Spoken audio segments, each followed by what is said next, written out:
Alright. The forgotten prehistoric war that killed 95% of. I'm intrigued. Let's check it out. In every single one of us, there are approximately 3.16 billion base pairs of DNA, which Okay. contain not only our genetic information, but also hold our deepest biological secrets, including the darkest, most twisted ones. At least, that's the case according to a few studies, which have apparently found evidence that not so long ago, much of the known world was rife in violent, bloody conflict that was so brutal that its ramifications have lasted until today. It is completely unknown to most, and yet in some ways represents the first global conflict humanity has ever experienced, as it spanned across much of the inhabited world, making violence near universal and escape impossible. It's not every day that we find evidence for such a destructive conflict, let alone through our very own DNA. But that's supposedly what happened after researchers analyzed the genomes of modern populations, finding evidence of a very distinct genetic bottleneck. Now, bottlenecks in general is what occurs when a population experiences a drastic drop in numbers, resulting in lower genetic diversity. And it is honestly somewhat common in nature, with even humans having endured more than one, with a particularly deadly and famous one having took place approximately 900,000 years ago due to Mother Nature's shenanigans. That's pretty long. But the one I'm talking about, and that these researchers identified, was much more recent and seemingly our own fault. To be exact, a team took a look at chromosome sequences in contemporary humans and noticed evidence of a massive drop in genetic diversity only a few thousand years ago during the late Neolithic period in the Old World, i.e. Europe, Asia, Middle East, etc. And suggesting that a lot of people died or disappeared relatively quickly. Now, anything that heavily impacts a population could have been considered an answer to this mysterious die-off. Yet what was so odd is that the bottleneck was only really seen in Y chromosome diversity, which is unique to males and passed on from father to son. While in the mitochondrial DNA, which is passed down through females, researchers found no matching drop in diversity. In other words, something had happened which clearly affected a lot of men, but not nearly as many women, leading to the researchers' idea that unprecedented violence may have had been the explanation. Because if the perpetrator was a volcanic eruption, severe weather, or some other form of Mother Nature, you'd expect the drop in genetic diversity to be more or less equal between genders, not just in one. And really, a drop is not the best word to describe what happened to the men, as a more appropriate word would be decimated, with the scientists estimating that this event was so horrific that by the time it subsided, the effective male population in Africa, Europe, Asia, and the Middle East had been reduced by up to 95%, meaning that theoretically, only 1 in 20 men survived this purge, with women possibly outnumbering men 17 to 1. Wow. No conflict in recorded history comes even close to this kind of lethality by a percentage, not even World War I or World War II. And if you wanted to recreate such a brutal conflict today, then there'd have to be a loss of approximately 3.9 billion men, leaving only about 200 million standing. Naturally, when someone claims that our DNA is proof that a terrible conflict happened, you'd expect to find at least a couple of bodies lying around that we could point to as hard evidence. And as it turns out, there are lots and lots and lots of them. In fact, it's actually hard to miss them, and we discovered well over 250 late Neolithic dated sites where violent deaths have occurred, and that's just in Europe alone. And even in general, Neolithic humans are notorious for being found in grim conditions, and containing unparalleled amounts of bodily harm, especially when compared to earlier or later humans. With one analysis of more than 2,300 early farmers, finding that over 10% of the men and women displayed injuries reflecting weapons, likely from raiding parties or competition that attacked for their crops and livestock. Another analysis of 338 individuals in Spain found that 23% showed signs of aggressive damage, with adult. So you're saying, they're saying, right? However long ago this was, I forgot. Humans always just kill each other. Adolescent males. It was never like some big animal. Especially being heavily impacted, Like making up 97% of the unhealed individuals and 81% of those that showed healed trauma, suggesting that it was very common to experience more than one violent encounter in a lifetime. And obviously these numbers are pretty darn high, but they're not the 95% inferred in the study. Yet research points out that in many cases, violent attacks don't actually leave marks in the bones, with only 15% of fatal melee attacks with sharp weapons, leaving any sort of bone lesions behind. Makes sense. And you also have to take into account infections, disease, and other indirect modes of death that are associated with conflict. Now, obviously, these weren't the first people to be found murdered by their own, but their frequency was no doubt extreme. And scientists noted two things that became exceptionally common during this period: battles and indiscriminate massacres, with multiple sites of brutality being known of. One of the most gruesome is the Talheim death pit located in Germany, which is dated to about 5000 BC.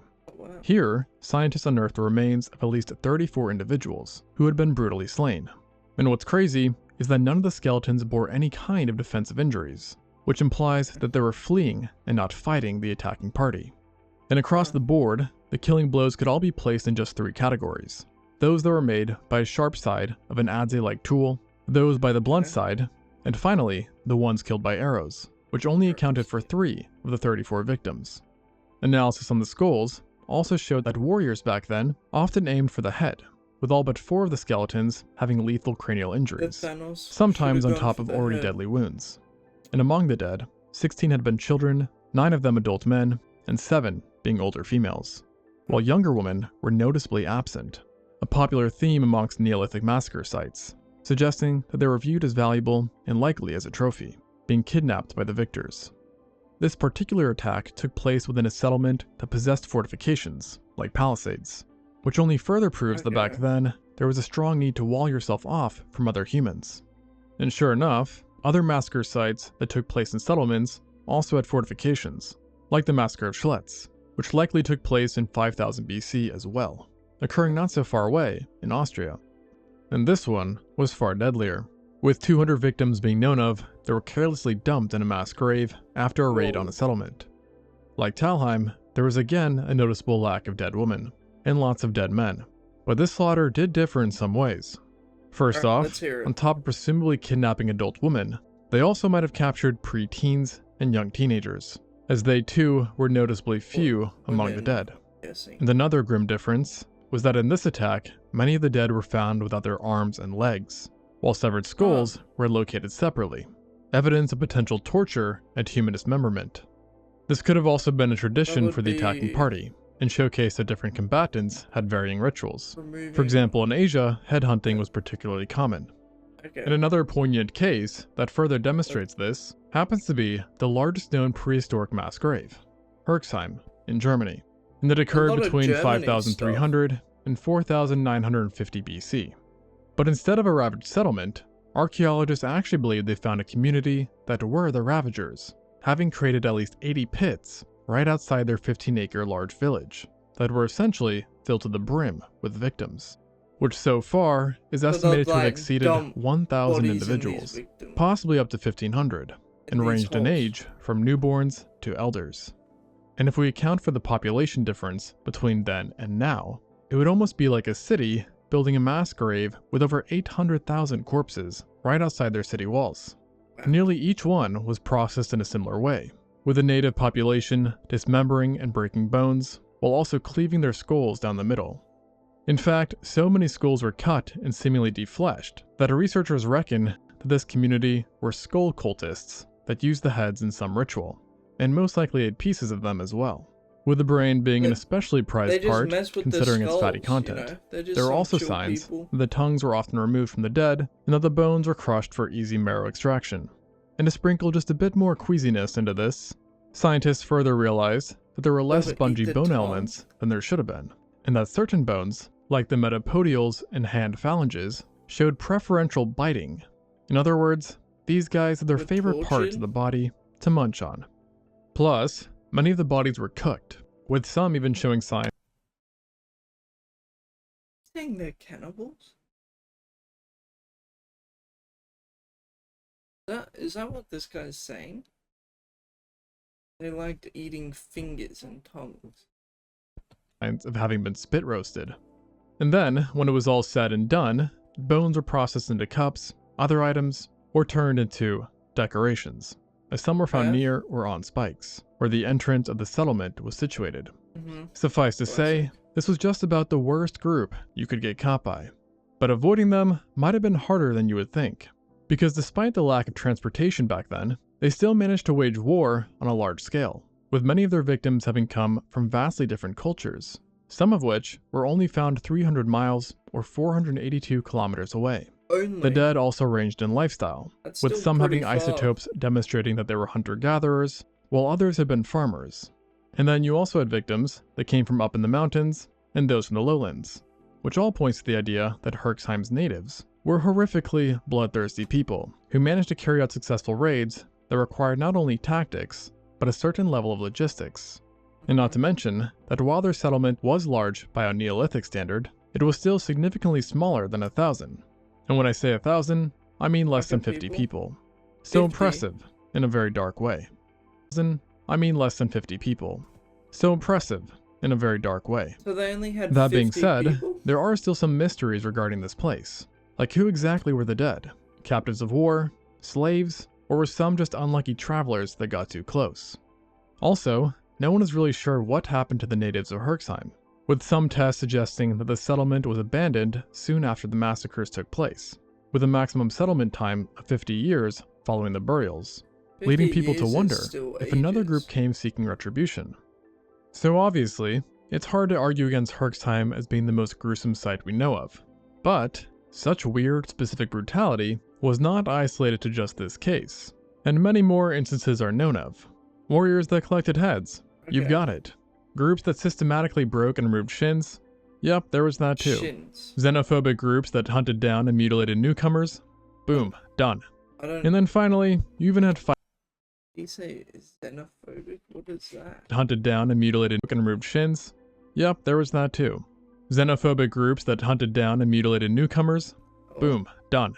And then finally, you even had fighters that buried people alive, because apparently that was a thing as well. In addition to a diverse range of brutality, feel like there was that's also a not lot of as diversity when it crazy. came to the weapons themselves, Alright, and let's many hear kinds it. of blunt and sharp weapons were used in battles, such as adzes, spears, Spears, bows and arrows, bows and axes, clubs, knives, scrapers, sickle and hoes, hammers, and the list goes on.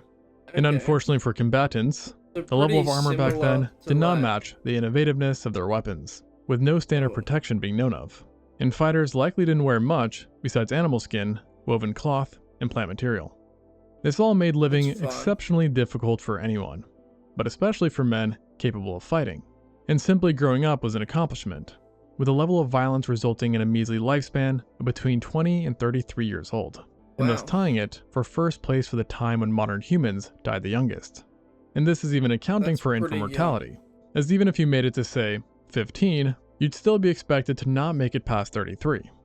And so with all this nightmare fuel considered, it really just leads to one simple question, which is, what the hell was going on? Why was everyone seemingly in a non-stop Well, fight That's with everyone what else? I want to know. And sadly, there isn't one single clear answer to this, but there are a few different ideas. And Okay. ironically, one of the top hypotheses pins it That's a off as cool humans picture. flying too close to the sun. To be exact, not so long before the violence kicked off, humanity entered the Neolithic Revolution, also known as the First Agricultural Revolution.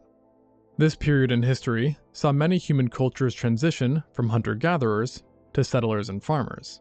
This allowed for a boost in population okay. and the ability to establish full-fledged settlements, Yeah. which in turn led to progress in other areas as well.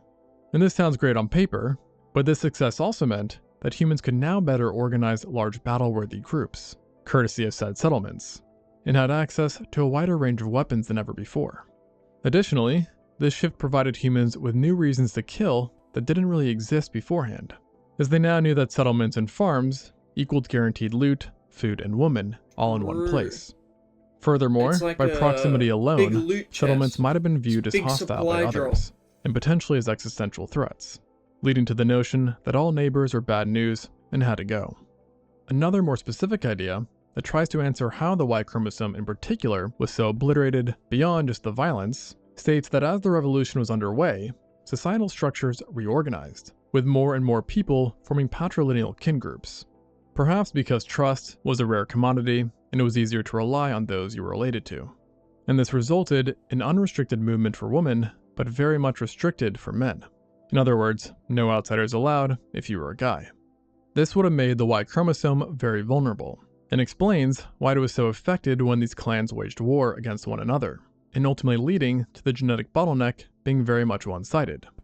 But like many ideas, there are those that disagree with this hypothesis, and instead actually propose a peaceful explanation to this. Now obviously, as the abundance of skeletons show, violence was quite prevalent at the time. But, in terms of the genetic bottleneck, one team of scientists thinks that patrilineal clans may have split up often through a peaceful process called lineal fission. Since these new clans Lineal were made up of fission. closely related males, their wives Is this guy just making up words at this point? Makes no sense. chromosome lineages became more vulnerable to disappearing over time, especially due to environmental hardships. Alright, This that led makes to a sense. gradual drop in Y chromosome diversity, as some male lineages were very successful in surviving, and others Hold up. slowly faded away. This was only further compounded Not by us. reproductive fitness, where some groups were Not much more us. successful, which led to more growing and splitting, only reinforcing their dominance, while others just couldn't keep up and eventually vanished. What is Of course, what is there that is then the freeze frame? I'm sorry. much more successful, What was which that? led to more growing and splitting, only reinforcing their dominance, while others What just is couldn't keep up this? and eventually vanished. Of course, there is then the I don't wanna see possibility that. that actually both of these ideas were on the right track, with peaceful and violent factors having worked together to bring the effective male population way down. Whatever the case, there's certainly no denying Was that something war. happened. And to this day, the legacy of this bottleneck remains, with certain populations still not being at the same diversity. Alright. 1,000 years ago, reloaded. Is higher better or worse?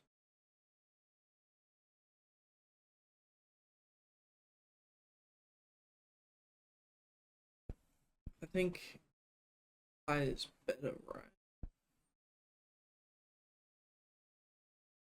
Eight. Diversity as pre-bottleneck levels, and if this had never happened, it's fair to say that things would be quite different. Still, our genetics overall have mostly recovered, and we don't kill everyone else on Is that sight, Drewski? so at least there's that improvement. Damn. Though it does lead to a second question, which is, how did all this potential bloodshed end? Well, it didn't, Alright. at least not in an absolute sense, because over time, from a pure just- numbers point, Yeah, more would've people just did end up slowly dying in faded. wars, especially thanks to new technology. It just so happens that we grew faster than we died, so things got relatively better. Then sometime later, as more complex societies were created and trade and diplomacy arose, things cooled off. However, when you look at the last 600 years, you can see that this cooling off was only very recently, as it was only in the last 100 or so that we really started to turn a new leaf, with the amount of conflicts starting each year being on a mostly downward spiral since World War II. And while it may be hard to believe these days, we do live in an extremely peaceful world compared to the one that used to be. And this is of True. course reflected in our very long lifespans, which is over 3 times that of the Neolithic ones. And while we certainly do have our very own problems, I for one am glad I don't have to worry about skull cults and shin takers anymore. At least for the most part. Yeah, I agree.